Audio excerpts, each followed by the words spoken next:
말이니라. 아멘. 계속해서 저희가 이사야서를 묵상하면서 개인적으로 정말 하나님을 의지하는 삶이란 어떠한 삶인지 많이 배우고 지금 깨닫고 있습니다.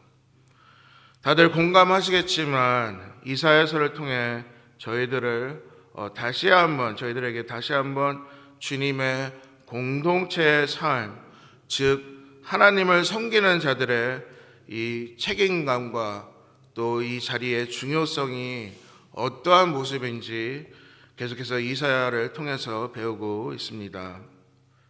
또한 저희들이 잘 알듯이 주님이 바라시는 건강한 교회란 하나님이 맡기신 사역, 이 공동체에서 저희들에게 각자 주신 소명과 또 직분과 또 권위들이 있습니다.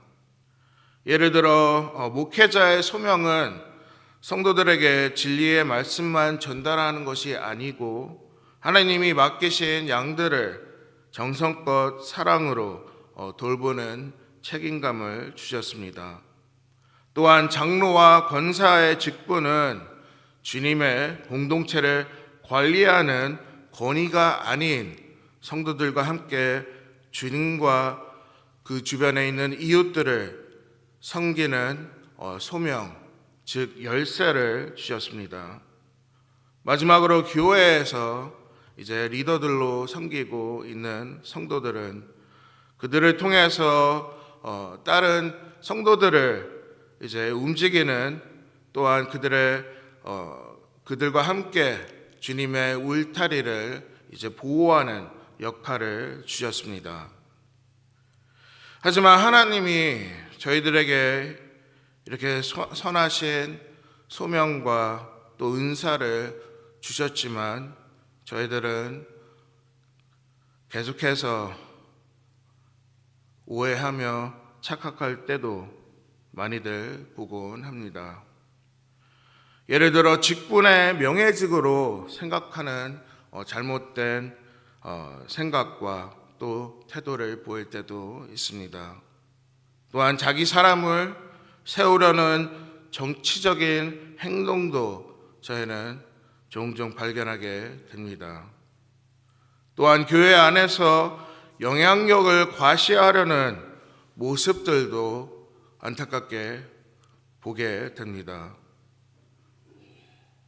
봉사보다 권한을 먼저 주장하는 마음들이 보일 때일수록 저희들도 시험에 들며 또 이 작은 믿음들이 흔들리기 시작합니다. 하지만 저희들이 명심해야 되는 부분은 바로 그 어떠한 리더들이라 해도 영원히 흔들리지 않는 존재는 없습니다.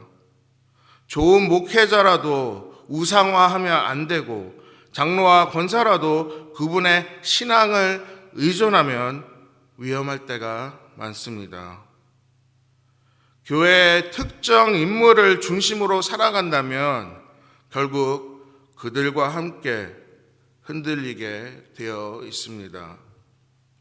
솔직히 저가 과장해서 말하는 것이 아닙니다. 저희 교회를 말하는 것이 아닌 크고 작은 교회들이 이런 직분의 문제로, 오해로 똑같이 죄를 짓고 또 그 유혹으로 상처를 주고 상처를 받는 게 아픈 현실입니다.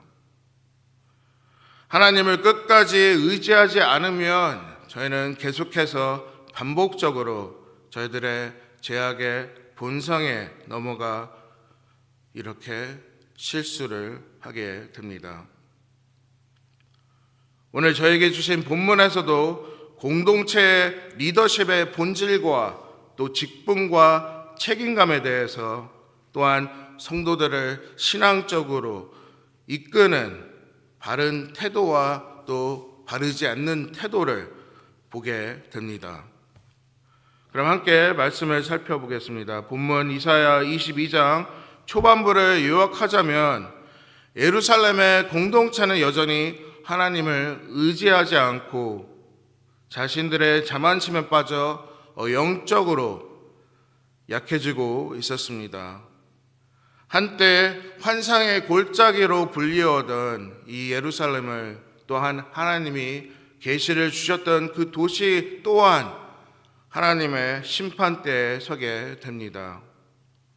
그로 인해 예루살렘은 항상 아수르 제국의 습격을 위해서 성벽 보수와 군대 병력에만 몰두하게 되고 하나님께 집중하지 못하며 다시 하나님께 돌아서 회개하지 못하고 있었습니다. 심지어 하나님은 그들의 회개의 기회를 주셨지만 13절처럼 그들은 나태하게 또 걱정 없이 기뻐하며 먹고 마시며 죽을 각오로 헛된 생을 또 헛된 태도를 보였습니다. 그리하여 14절에서 하나님은 그들의 회개 없는 즐거움과 쾌락들을 책망하시며 심판을 선언하시게 됩니다. 다음 주 15절에서는 예루살렘을 이처럼 교만하게 이끌었던 지도자의 이름이 등장합니다. 그자의 이름은 셈나였고 그는 히스기야 시대의 고위 관리로 자신의 권력으로 남용하며 하나님은 그 자리에서 그렇게 만행을 또한 하나님의 공동체를 죽음으로 이끄는 그를 끌어내실 것을 경고해 주십니다. 셈나가 자기가 무덤을 화려하게 꾸미고 있었고 또 자신의 이름으로 그는 계속해서 주님의 심판을 피하지 않고 또 주님이 세우신 이 예루살렘 공동체를 계속해서 함께 죽음으로 이끌었습니다. 그는 주님의 공동체를 위한 지도자가 아니었고 오직 자신의 영광을 위한 잘못된 이기적인 지도자였습니다. 그래서 오늘 본문 20절부터 25절에서 하나님은 셈나를 대신할 예루살렘의 신실한 엘리야김을 새로운 영적 지도자로 세워지게 됩니다. 그의 부친이신 hil기야는 유대왕 요시야 때 제사장으로 예루살렘 성전을 수리하다 모세의 율법책을 발견한 자였습니다. 어떻게 보면 hil기야의 겸손한 신앙을 하나님을 알고 계셨고 또 그 부분을 위해서 hil기야의 아들 이 엘리야김을 준비해 주신 거라 생각됩니다.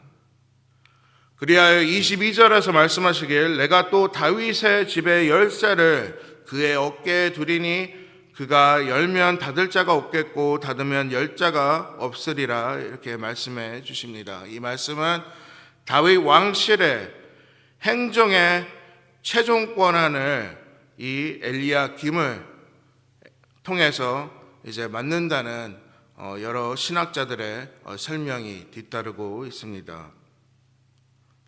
이처럼 하나님이 세우시는 사랑과 또 하나님이 주시는 권위와 하나님이 보증하시는 이 소명을 말씀을 통해서 확실하게 찾아보게 됩니다.